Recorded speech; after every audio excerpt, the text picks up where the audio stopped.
साथ मैं हूं पुनीत और महाराष्ट्र की सियासत से इस वक्त की सबसे बड़ी खबर आपको दे देते हैं। भोपाल पहुंचेंगे कांग्रेस के कुछ विधायक, महाराष्ट्र के कांग्रेस विधायक पहुंचेंगे भोपाल, कुछ देर में भोपाल के लिए रवाना होंगे। सूत्रों के हवाले से यह बड़ी खबर आपको बता रहे हैं। तो महाराष्ट्र में जो महाखेल चल रहा है, इस बीच यह खबर आपको महाराष्ट्र की सियासत से इस वक्त की बड़ी खबर आपको बता रहे हैं कि भोपाल कांग्रेस के कुछ विधायक पहुंचने वाले हैं। महाराष्ट्र के कांग्रेस विधायक भोपाल पहुंचेंगे और कुछ ही देर में भोपाल के लिए रवाना हो जाएंगे। सूत्रों के हवाले से ये बड़ी खबर निकलकर सामने आ रही है।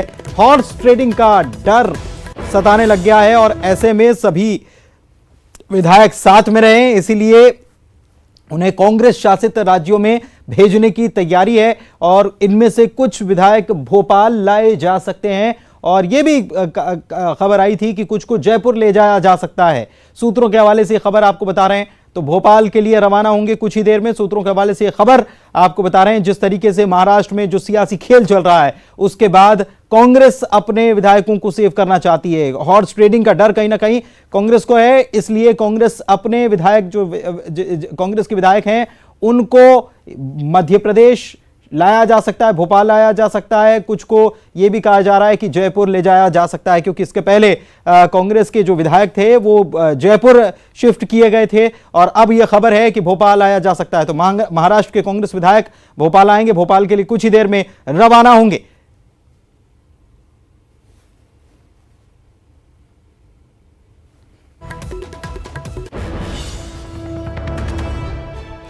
सर्वेश तिवारी मुंबई से हमारे संवाददाता हमारे साथ लाइव जुड़े हुए हैं, उनसे जानकारी लेते हैं क्या कुछ घटनाक्रम चल रहा है। सर्वेश, क्या भोपाल सभी कांग्रेस के विधायकों को भेजा जाएगा और साथ ही साथ केवल बात कांग्रेस के विधायकों की नहीं है, एनसीपी का भी, क्योंकि शरद पवार कह चुके हैं कि बीजेपी बहुमत साबित नहीं करने वाली, केवल अजीत पवार गए हैं।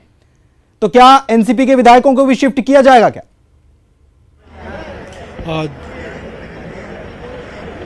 जी बिल्कुल, एनसीपी का तो अभी कोई जानकारी पुख्ता तौर पर नहीं आ रही है, लेकिन कांग्रेस की ओर से जो सूत्रों से जानकारी मिल रही है कांग्रेस के, उसके मुताबिक 7 बजे के करीब कांग्रेस के जितने भी विधायक हैं उनको भोपाल शिफ्ट किए जाने की बात आ रही है। 7 बजे की उनकी फ्लाइट है। और एनसीपी की अगर बात करें तो एनसीपी और कांग्रेस की इस समय 2 अहम मीटिंग चल रही है। एक मीटिंग जो है जो कांग्रेस के वरिष्ठ नेता हैं उनके बंगले पर, विजय वडेट्टीवार के बंगले पर चल रही है।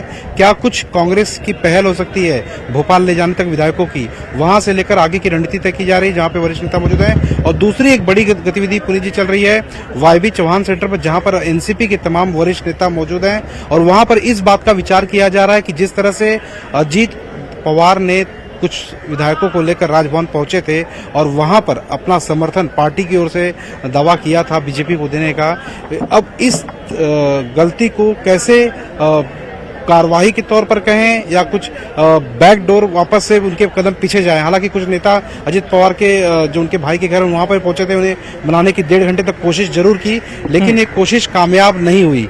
कुल मिलाजुलाकर अब ये कोशिश की जा रही है कि जो अजीत दादा पवार को जो पद सौंपा गया था गठ नेता का और व्हीप का, जो उनको अधिकार था कि वो तमाम विधायकों को बुलाकर बैठक कर सकते हैं, उन्हें अपने ऑर्डर दे सकते हैं, तो उस जो एक उनकी प्रणाली थी पूरी, उस प्रणाली को अब पूरी तरह से नष्ट करने की कोशिश की जा रही है। उनका पदभार जो है पूरी तरह से वापस लेने की बात कही जा रही है, सूत्रों से जानकारी मिल रही है। और सोमवार तक ये हो सकता है कि एक नई खबर आया कि अजीत दादा पवार का जो भी पद दिया गया था पार्टी की तरफ से वो वापस लिया जा सकता है, वो वापस लिया जा सकता है। ठीक है, आप हमारे साथ बने रहिए। प्रवीण दुबे हमारे सीनियर एडिटर भोपाल से जुड़ चुके हैं हमारे साथ। प्रवीण जी, खबर आ रही है कि शाम 7 बजे फ्लाइट होगी, ये बता रहे हैं हमारे मुंबई सहयोगी कि शाम 7 बजे कांग्रेस के जितने भी एमएलए हैं उनको भोपाल भेजा जाएगा। भोपाल में क्या कुछ चल रहा है? भोपाल में कुछ तैयारी हो रही है, कहां रखा जाएगा कुछ? दरअसल कई तरह की चीजें आ रही है। अव्वल तो कोई इसे औपचारिक तौर पर पुष्ट नहीं कर रहा, लेकिन सोर्सेस ये बता रहे हैं कि हाँ ये बात सही है। और 2-3 फॉर्मूले पर विचार हो रहा है पुनीत। एक तो यह कि जितने भी उनके 44 एमएलए हैं वो एक साथ किसी एक जगह पर रखने के बजाय उन्हें 3 अलग अलग जगह में रखा जाए, जिनमें पचमढ़ी, बांधवगढ़, छिंदवाड़ा, भोपाल, ये सब भी शामिल हैं कि इन सब जगह पर रखा जाए। एक लॉजिक ये भी दिया जा रहा है कि सारे लोग एक साथ भोपाल के ही किसी होटल में रखे जाएं, लेकिन चूंकि मीडिया बहुत सक्रिय है, ये मामला इतना ज़्यादा चर्चा में है कि लगातार मीडिया जो है वो हस्तक्षेप करेगा, उनके पास जाएगा, जाने कैसे बयान निकल के आ जाए, कोई क्या बोल दे। तो इस लिहाज से ये लग रहा है कांग्रेस को कि शायद भोपाल रहना ठीक नहीं। तो अभी ये तय नहीं हुआ या हो गया होगा, तो अभी तक ये खबरें बाहर नहीं आई कि वो आएंगे यदि कांग्रेस के एमएलए तो उन्हें कहां रखा जाएगा। लेकिन जो हायर सोर्सेस हैं वो ये बता रहे हैं कि उन्हें अलग अलग जगह रखा जा सकता है, उन्हें 3 या 4 हिस्सों में बांटकर। एक जो बड़ी बात है वो ये है कि इस पूरे मसले को लेकर कांग्रेस केवल सरकार बनाने या गिराने की ही स्थिति में है, बस उससे ज़्यादा कांग्रेस का कोई रोल नहीं है, वो दावा कर नहीं सकती। बनाने में मदद करने और गिराने में मदद करने के रोल में है कांग्रेस, और कांग्रेस चाहती है कि अब कुछ सक्रिय हुआ जाए, क्योंकि शरद पवार की प्रेस कॉन्फ्रेंस के बाद ये उम्मीद जगी है जब उन्होंने कहा कि फ्लोर टेस्ट होगा तो गिर जाएगी फडणवीस सरकार और उनके पास पर्याप्त नंबर नहीं होंगे। बहुत सारे मसले चल रहे हैं और बहुत उठापटक है। बहुत उम्मीद है कि आने वाले वक्त में भोपाल भी एक बड़ा केंद्र बने इस महाराष्ट्र की सियासत का। पुनीत, भोपाल केंद्र बने। एक बात और समझना चाह रहे हैं कि कांग्रेस अपने विधायकों को सेव करना चाह रही है, इसलिए कोई भी कांग्रेस शासित प्रदेश में भेजा जा सकता है। ये भी खबर चल रही है कि जयपुर कुछ को भेजा जा सकता है, कुछ को भोपाल भेजा जा सकता है। लेकिन इस बीच मेन जो खेल है वो है एनसीपी के विधायकों का। क्या उनको भी लाया जा सकता है, ऐसी कुछ खबर है क्या? एनसीपी के विधायक अभी ये सूचना नहीं है कि वो साथ आएंगे, लेकिन अब ये देखना होगा कि शरद पवार की बॉन्डिंग कितनी है। अगर शरद पवार इस पिक्चर के में वाकई जैसा प्रचारित किया जा रहा है कि वो अनजान थे, यदि अनजान होंगे तो हो सकता है कि सोनिया जी से बात करके या ऐसा कुछ तय हो। अभी तक ऐसी कोई सूचना नहीं है कि एनसीपी के एमएलए आएंगे। दूसरा, हमें ये देखना पड़ेगा कि वो ऐसे तो नहीं, कई बार शरद पवार का जिस तरह का इंप्रेशन है और पिछला उनका ट्रैक रिकॉर्ड है उसे देख के कोई हैरत किसी को नहीं होगी कि बहुत दिन के बाद पता चले कि हाँ वो भी इस रोल में थे या उन्हें पता था। तो बहुत सारी चीजें हैं, अभी देखना पड़ेगा कि ये बिल्कुल लगातार हर मिनट बदलने वाला घटनाक्रम है पुनीत, और किसकी क्या भूमिका है ये अभी तक बहुत स्पष्ट नहीं है। तो कांग्रेस चाहती है कि जब खरीद फरोख्त की अगर मान लीजिए गुंजाइश बने तो क्यों उनके लोग जाके और सामने वाली जो टीम है उसे मजबूत करें, क्योंकि कांग्रेस के 44 में से यदि मान लीजिए 1/3 चले गए तो फिर उन पर दल बदल विरोधी कानून फिर उस पर लागू नहीं होगा। तो ज्यादा फिक्र अब अपना छोटा छोटा सूबा बचाने की है बजाय बड़े राज्य का राजा बनने की। पुनीत, आप हमारे साथ बने रहिए। मुंबई से जान लेते हैं कि क्या कांग्रेस और एनसीपी के बीच ऐसी कोई बातचीत चल रही है क्या? सर्वेश, एनसीपी कांग्रेस के बीच ऐसी कोई बातचीत चल रही है क्या कि एनसीपी के भी कुछ विधायकों को भेजा जाए? क्योंकि शरद पवार अभी भी ये कह रहे हैं कि वो नहीं गए हैं, वो उनके भतीजे गए हैं और वो केवल अजीत पवार जो हैं वो अकेले गए।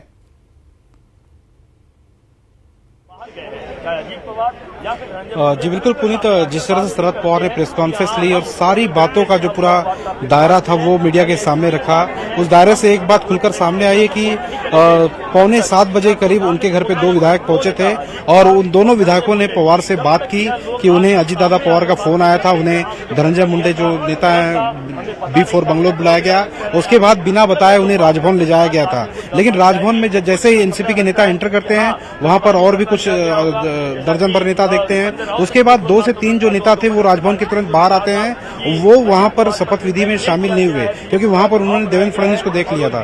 तो कुल मिलाजुलाकर जैसे ही यहाँ से 2 नेता सिल्वर वो शरद पवार के बंगले पहुंचते हैं, उन्हें पूरी इन्फॉर्मेशन देते हैं। शरद पवार को ये खबर तकरीबन 7:15 के करीब लग चुकी थी पूरी बात, और शरद पवार ने ये बात अपने प्रेस कॉन्फ्रेंस में भी कही। तो एनसीपी, कांग्रेस और शिवसेना के बीच अभी भी ये पुख्ता तौर पर जिस तरह से उनके बयान तमाम नेताओं के, ये कह सकते हैं कि अभी इन तीनों पार्टियों में किसी प्रकार का कोई भी मतभेद नहीं है। संजय राउत ने अपने बयान में साफ तौर से कह दिया है कि शरद पवार को लेकर किसी भी प्रकार का संदेह उनके मन में बिल्कुल भी नहीं है। हाँ, अजीत दादा पवार को लेकर संदेह उनके मन में कल जिस तरह से मुंबई के वर्ली स्थित नेहरू सेंटर पर जहां पर 3-3.5 घंटे मीटिंग चली थी शिवसेना एनसीपी कांग्रेस की, वहां पर अजीत दादा पवार की जो बॉडी लैंग्वेज थी वो बॉडी लैंग्वेज काफी कुछ दर्शा रही थी। और उस बॉडी लैंग्वेज के अलावा जब पूरी तरह से मीटिंग खत्म हुई उसके बाद भी कुछ लोगों ने अजीत दादा पवार को फोन करने की कोशिश की, लेकिन तकरीबन 3.5 से 4 घंटे जो अजीत दादा का फोन था वो ऑफ रहा, और जब फोन लगा भी तो फोन में ये आवाज आई कि वो किसी एडवोकेट के पास बैठे हैं। तो ये बयान था संजय राउत का। तो संजय राउत ने साफ तौर पर कहा कि वो एडवोकेट, मतलब भरोसा है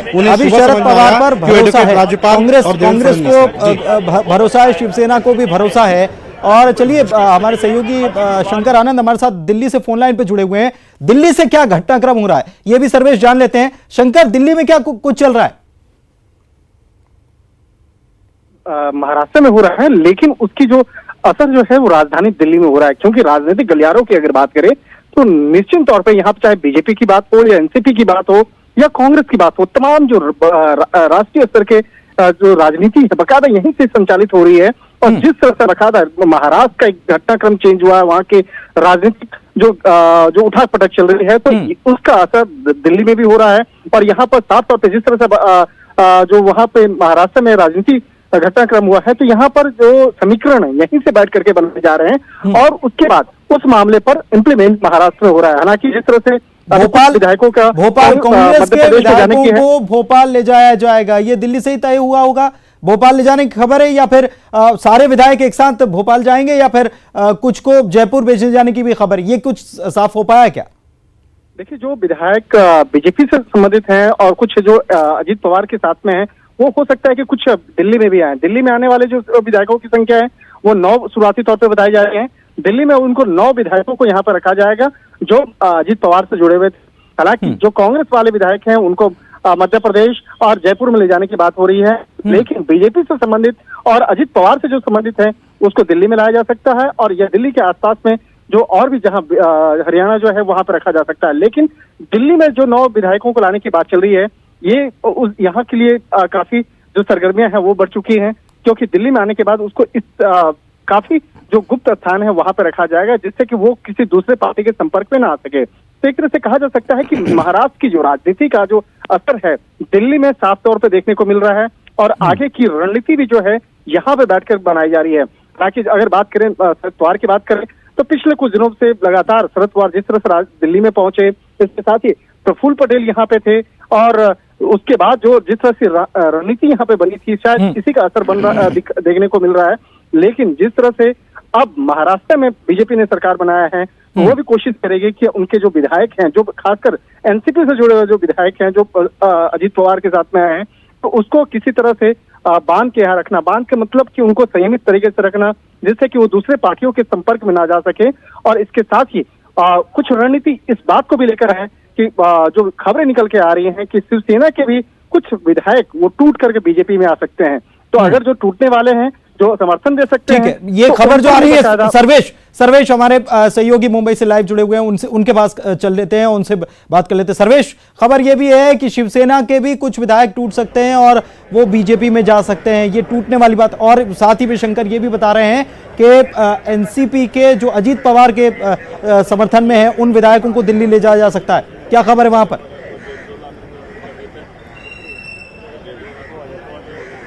जी देखिए, कुछ खबरें सूत्रों के हवाले से अगर बात करें तो मुंबई का एयरपोर्ट जो गेट नंबर 8 है, जहां से वीआईपी मूवमेंट होता है, वहां पर से एनसीपी के कुछ नेता के जाने की खबर जरूर मिल रही है।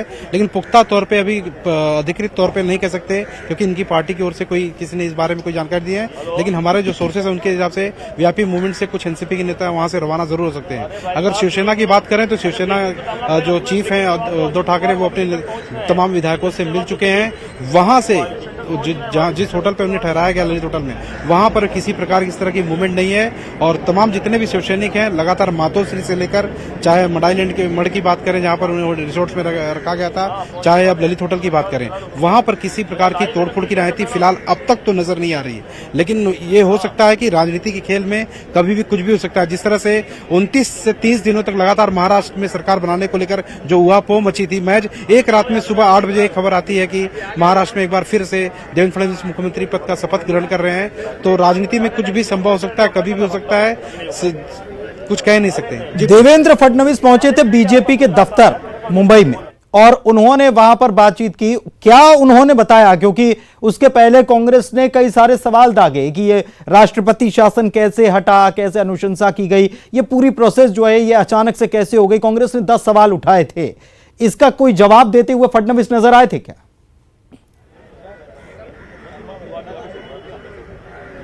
देखिए, यहाँ पर देवेंद्र फडणवीस आए तो यहाँ पूरी तरह से उत्साह का माहौल था। वो अपने तमाम कार्यकर्ताओं नेताओं के जो उत्साह था उसको और बढ़ाने के लिए आए थे। एक दूसरे को, जो चंद्रकांत दादा पाटिल जो प्रदेश अध्यक्ष हैं, एक दूसरे को उन्होंने यहाँ पर लड्डू और मिठाइयाँ भी खिलाई। लेकिन तमाम जो राजनीतिक सवाल हैं उनका उन्होंने कोई भी यहाँ जवाब नहीं दिया। महज एक चीज का वो यहाँ पर स्पीच में नजर आई कि मोदी है तो मुमकिन है कहकर निकले। और तमाम महाराष्ट्र की जो परिस्थिति है, जो पिछले 30 दिनों से राजनीतिक खेल चल रहा था, उस परिस्थिति में महाराष्ट्र को एक स्थिर सरकार देने की बात की।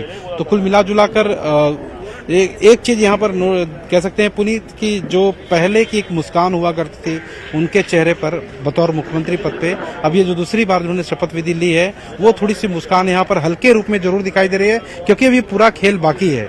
बिल्कुल पूरा खेल बाकी है। आप नजर बनाए रखें। बहुत बहुत शुक्रिया सर्वेश आपका। बाद आपका स्वागत है। खास खबर आप देख रहे हैं। महाराष्ट्र से कांग्रेस विधायकों के मध्य प्रदेश आने पर बीजेपी नेता गोपाल भार्गव ने तंज कसते हुए कहा कि एमपी में उनका स्वागत है। उन्होंने कहा कि हमने ऐसा प्रदेश तैयार करके कांग्रेस को दिया है जिसको वो सुरक्षित मान रहे हैं। भार्गव ने कहा कि स्वार्थ के आधार पर जुड़े होने से महाराष्ट्र में ऐसे हालात बने हैं। महाराष्ट्र में सियासी उथल पुथल के बीच में बीजेपी ने बाजी मारते हुए सरकार भले बना ली हो, लेकिन मध्य प्रदेश पर भी इसका असर साफ तौर पर देखा जा रहा है। और खबर इस बात को लेकर निकल कर आ रही है कि कांग्रेस अपने विधायकों को सेफ जगह पर पहुंचाने की तैयारी में, और इसको लेकर मध्य प्रदेश के कुछ शहरों को चुना जा सकता है। नेता प्रतिपक्ष गोपाल भार्गव हमारे साथ मौजूद हैं। सर, जिस तरीके का सियासी हलचल महाराष्ट्र में हुई है, कांग्रेस अपने विधायकों को बचाने के लिए मध्य प्रदेश या राजस्थान भेजने की तैयारी में? अच्छा है, मध्य प्रदेश भी बहुत अच्छा है, पर्यटन की दृष्टि से भी, धार्मिक दृष्टि से भी, और भी आए, स्वागत है उनका। और मुझे खुशी इस बात की है कि मध्य प्रदेश एक ऐसा राज्य है हम लोगों ने जो बना के दिया है, सुरक्षित राज्य। किसी भी पार्टी का कोई व्यक्ति आके यहाँ पर रह सकता है और वो यहाँ पर सुरक्षित रहेगा, इस बात की गारंटी उनकी पार्टी मान के चलती है। तो ये हम लोगों ने जो 15 वर्षों में किया है उसी का सुफल है। सर, लेकिन महाराष्ट्र में इतने अनसेफ हो गए कांग्रेस विधायक। मैं मान के चलता हूं कि जब वैचारिक आधार पे किसी पार्टी के साथ जुड़ाव नहीं होता है सदस्यों का, चाहे वो विधायक हो चाहे आम कार्यकर्ता हो, स्वार्थ के आधार पर जब होता है तो इस प्रकार की परिस्थितियां बनती हैं। जो कांग्रेस पार्टी के विधायक हैं या एनसीपी के विधायक हैं या दूसरी पार्टी के विधायक हैं, इंडिपेंडेंट्स भी हैं, मैं मान के चलता हूं कि ये किसी कार्यक्रम, किसी सिद्धांत, किसी नीति और कोई धरोहर जो पार्टियों की होती है उसके आधार पर नहीं जुड़े थे। लेकिन कांग्रेस तो कह रही है संविधान का माखोल उड़ाया जा रहा है, रातों रात इस तरीके का फैसला हो गया और राजभवन में सुबह तड़के शपथ हो गई। महाराष्ट्र जैसे प्रगतिशील राज्य के लिए जो देश की जीडीपी में सर्वाधिक योगदान करता है, देश का सर्वाधिक इनकम टैक्स यदि कहीं से कलेक्ट होता तो महाराष्ट्र से होता है। दूसरे टैक्सेज कलेक्ट, कारपोरेट टैक्स है, दूसरे टैक्स हैं। यदि ऐसा राज्य, उसकी प्रगति प्रभावित होगी, तरक्की प्रभावित होगी, कितनी बेरोजगारी बढ़ेगी, देश की अर्थव्यवस्था तहस नहस हो जाएगी, महाराष्ट्र राज्य की तो और भी नीचे चली जाएगी। तो मैं मान के चलता हूं कि राज्यपाल महोदय का निर्णय स्वागत योग्य है, अभिनंदनीय है। तो महाराष्ट्र में सरकार बनाने को लेकर बीजेपी का अपना तर्क है, लेकिन कांग्रेस की कोशिश अब इस बात को लेकर है कि बहुमत साबित करने तक अपने विधायकों को किसी सेफ जगह पर पहुंचाया जाए, और इसके लिए मध्य प्रदेश और राजस्थान की सरकारों से चर्चा की गई है। कैमरामैन फैजान के साथ अनुराग श्रीवास्तव, न्यूज 18 भोपाल। और छत्तीसगढ़ के पूर्व मुख्यमंत्री रमन सिंह ने महाराष्ट्र में ताजा राजनीति पर कांग्रेस और शिवसेना पर निशाना साधा। उन्होंने कहा कि शिवसेना ने गठबंधन तोड़कर पाप किया है। 5 दिनों तक कांग्रेस, एनसीपी और शिवसेना बैठक करते रहे, लेकिन खिचड़ी पक नहीं सकी। अब महाराष्ट्र में स्थायी सरकार मिल गई है। रमन सिंह ने देवेंद्र फडणवीस को बधाई भी दी। 3 से 5 दिन तक कांग्रेस, एनसीपी और शिवसेना की बैठ के होती रही। अब पूरा देश इंतजार कर रहा था कि सरकार बनेगी, मगर ये कोई निर्णय में पहुंचे नहीं। और निर्णय में पहुंचे देवेंद्र फडणवीस, और देवेंद्र जी ने कमाल किया और उनको एनसीपी का साथ मिला। अजीत पवार के साथ उन्होंने सरकार बनाई। निश्चित रूप से जो खिचड़ी पक रही थी 4-5 दिन से, खिचड़ी बन नहीं पाई, और एक स्थायी और मजबूत सरकार जो 5 साल तक काम करेगा, ऐसे सरकार के गठन का मार्ग प्रशस्त हुआ। देवेंद्र जी को बहुत बहुत बधाई देना चाहता हूँ नई सरकार के लिए। और वहीं जगदलपुर में सीएम भूपेश बघेल ने महाराष्ट्र के सियासी घटनाक्रम पर बयान दिया। सीएम ने फडणवीस से शपथ ग्रहण पर सवाल उठाए और साथ ही राज्यपाल की भूमिका पर भी सवाल किए। जो स्थिति नहीं, महाराष्ट्र बहुत दुर्भाग्यजनक है कि प्रजातंत्र की इस प्रकार से चोरी की जाती है। आप राष्ट्रपति शासन लगाए थे, रातों रात आप हटा भी दिए और मुख्यमंत्री और उप मुख्यमंत्री को 2 जने बुला के आप शपथ करा रहे हैं। ये कौन सा लोकतंत्र है? आप इंतजार नहीं कर सके, आपने बहुमत सिद्ध करने का मौका किसी को नहीं दिया और जिसको बुलाया वो चोरी छुपे। ये तो लोकतंत्र। महाराष्ट्र के सियासी उठापटक पर अंबिकापुर में मंत्री टीएस सिंहदेव ने प्रतिक्रिया दी। मंत्री ने बीजेपी पर हमला बोला और राज्यपाल की भूमिका पर भी सवाल खड़े किए। सिंहदेव ने पूर्वोत्तर उत्तराखंड जैसे राज्यों का हवाला दिया और बीजेपी पर लोकतंत्र में भरोसा न रखने के आरोप भी लगाए।